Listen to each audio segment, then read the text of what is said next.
Producer ಸ್ವಲ್ಪ ದಮ್ಮ ಲಾಯಿಸಿ ಒಂದು 2 ವಾರ ಓಡಿದರೆ ಅದು 100 ಡೇಸ್ ಆಗಿರೋದು. 100 ಡೇಸ್ ಸಿನಿಮಾ ಅಲ್ಲ ಅದು? ಅಲ್ಲ ಅಂತ ಕಾಣಿಸುತ್ತೆ ನಂಗೆ ತಿಳಿದ ಮಟ್ಟಿಗೆ. ಅಲ್ಲ, KCN ಅವರು ಅದನ್ನು ಹೇಳಿದ್ರು 100 ಡೇಸ್ ಓಡಿಲ್ಲ ಅದು. ಓಡಿಸ್ಲಿಲ್ಲ. ಇನ್ನೊಂದು 2 ವಾರ ಓಡ್ಸೋಕ್ಕೇನಾಗಿತ್ತು? ಇಷ್ಟು ಪ್ರೆಸ್ಟೀಜಿಯಸ್ ಪಿಕ್ಚರ್ ಅಲ್ವಾ. ಬಟ್ ಡೆಫಿಸಿಟ್ ಆಗುತ್ತೆ, ಲಾಸ್ ಆಗುತ್ತೆ. ಏನು ಆಗತ್ತವೆ, ಒಂದು ಆವಾಗಿದ್ದ ದಿವಸ ಲಾಸ್ ಆಗಿದ್ದರೆ 3-3 ಸಾವಿರ ಆಗಿರೋದು. ಹಾಕ್ಕೊಳ್ಳಿ ಬಿಡಿ. ರಾಜ್ಕುಮಾರ್ ಎಲ್ಲರೂ ಗುಡ್ ವಿಲ್ ಸಂಪಾದನೆ ಮಾಡ್ಬೋದಾಗಿತ್ತಲ್ಲ. ಅವ್ರಿಗೇನು ಅಂದರೆ 100 ಡೇಸ್ ಹೋಯ್ತು ಅಂದರೆ ಫಂಕ್ಷನ್ ಮಾಡಬೇಕು, ಶೀಲ್ಡ್ ಕೊಡಬೇಕು, ಖರ್ಚು ಇವೆಲ್ಲ ಇದೆ. ಸೊ ಅದಕ್ಕೋಸ್ಕರ ಹಿಂದೊಡ್ಬಿಟ್ರು, ಏನು ಕತೆನೋ.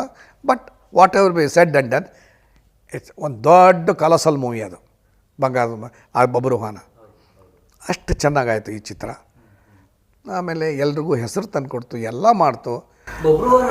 ಸ್ಕ್ರಿಪ್ಟ್ ರೀರೈಟ್ ಆಗಿತ್ತು ಉದಯ್ ಶಂಕರ್ ಸ್ಕ್ರಿಪ್ಟ್ ರೀರೈಟ್ ಅಂತದ್ದಲ್ಲ ಅದು, ಸುಮ್ಮನೆ ಎಲ್ಲ ಬೊಗಳೆ. ಅದು ಹುಣಸೂರವರೇ ಬರೆದಿರೋದು ಅದು. ಯಾಕೆಂದರೆ ಅವ್ರು ಸುಮ್ಮನೆ ಏನೋ ರೀಡಿಂಗ್ ಕೊಟ್ಟಿರ್ಬೋದು ಏನು ಕತೆನೋ. ಹುಣಸೂರು ಕೃಷ್ಣಮೂರ್ತಿ ಅವ್ರಿಗೆ ಎಲ್ಲರ ಗೊತ್ತಿರೋದೆ ಸರ್. ಅವ್ರಿಗೆ ಯಾರಿಂದ ಏನು ಕಲ್ತ್ಕೋಬೇಕಾಗಿಲ್ಲ ಅವರು.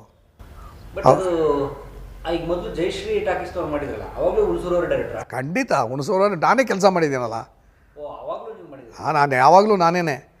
ನಮ್ಮ ಚಿಕ್ಕಪ್ಪ ಅವ್ರಿಗೆ ಬಹಳ ಬೇಕಾದ ಅಸೋಸಿಯೇಟ್ ಡೈರೆಕ್ಟರ್ ನಾನೇ.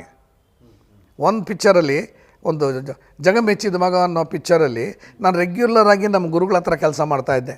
ನಮ್ಮ ಗುರುಗಳು ಅಂದರೆ ಸೆಕೆಂಡ್ ಗುರುಗಳು ಸಿದ್ಧಲಿಂಗಯ್ಯನ ಹತ್ರ ಮಾಡ್ತಾಯಿದ್ದೆ. ಅದು ಏನು ಕತೆನೋ ಏನಾಯ್ತೋ ಏನೋ, ಯಾವಾಗಲೂ ಒಬ್ಬ ಚುರುಕಾಗಿರೋದೇ ತಪ್ಪು ಅಂತ ಕಾಣಿಸುತ್ತೆ. ಅಥವಾ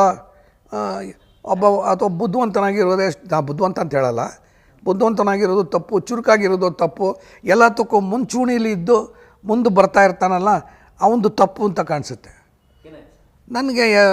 ನಾವು ಯಾರೋ ಏನೋ ನಮ್ಮ ಗುರುಗಳಿಗೆ ಏನು ಸೀಸಾ ಹಾಕ್ಬಿಟ್ರೋ ಅಥವಾ ಹತ್ತಿ ಇಟ್ಬಿಟ್ರೋ ಗೊತ್ತಿಲ್ಲ.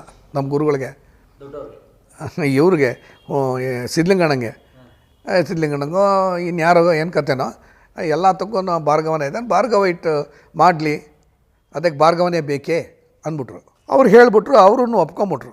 ಆವಾಗ ಏನು ಮಾಡಿದ್ರು ಅಂದರೆ, ನಮ್ಮನ್ನ ಅವಾಯ್ಡ್ ಮಾಡಬೇಕು ಅಂತ ಹೇಳಿದ್ರೆ ಇವನು ಬೇರೆಯವ್ರ ಹತ್ರ ಕಳಿಸ್ಬಿಡ್ಬೇಕು. ಬೇರೆ ಡೈರೆಕ್ಟರ್ ಹತ್ರ ಕಳಿಸ್ಬಿಡ್ತು ಅಂದರೆ ಆ ಟೈಮಲ್ಲಿ ನಾವು ಸಿನಿಮಾ ಶುರು ಮಾಡ್ತು ಅಂದರೆ ಅಲ್ಲಿ ಹೊಟ್ಟೋಗ್ಬಿಟ್ಟಿದ್ದಾನೆ ಅವನು, ಆಗಲ್ಲ ಅಂದ್ಬಿಟ್ಟು ನಾವು ಬೇರೆಯವ್ರು ಇಟ್ಕೊಂಡು ಮಾಡ್ಬೋದು ಅಂದ್ಬಿಟ್ಟು ನನ್ನ ತೆಗೆದು ನನಗೆ ಗೊತ್ತಾಗೋಯ್ತು ನನ್ನ ಬೇರೆ ಕಡೆ ಕಳಿಸ್ತಾರೆ ಅಂತ. ಅವ್ರಿಗೆ ಬೇರೆ ಕಡೆ ಎಲ್ಲೂ ಇಲ್ಲ, ಹುಣಸೂರು ಕೃಷ್ಣಮೂರ್ತಿಗಳ ಹತ್ರನೇ, ನಮ್ಮ ಚಿಕ್ಕಪ್ಪ ಅವ್ರ ಹತ್ರನೇ, ನಮ್ಮ ಗುರುಗಳ ಹತ್ರನೇ. ಆದರೆ ನಾನು ಅಲ್ಲಿ ತಯಾರಿಲ್ಲ. ಕಾರಣ ಏನಂದರೆ ಈ ಸ್ಕೂಲಲ್ಲಿ ಬಳಗ್ಬಿಟ್ಟಿದ್ದೀನಿ ನಾನು.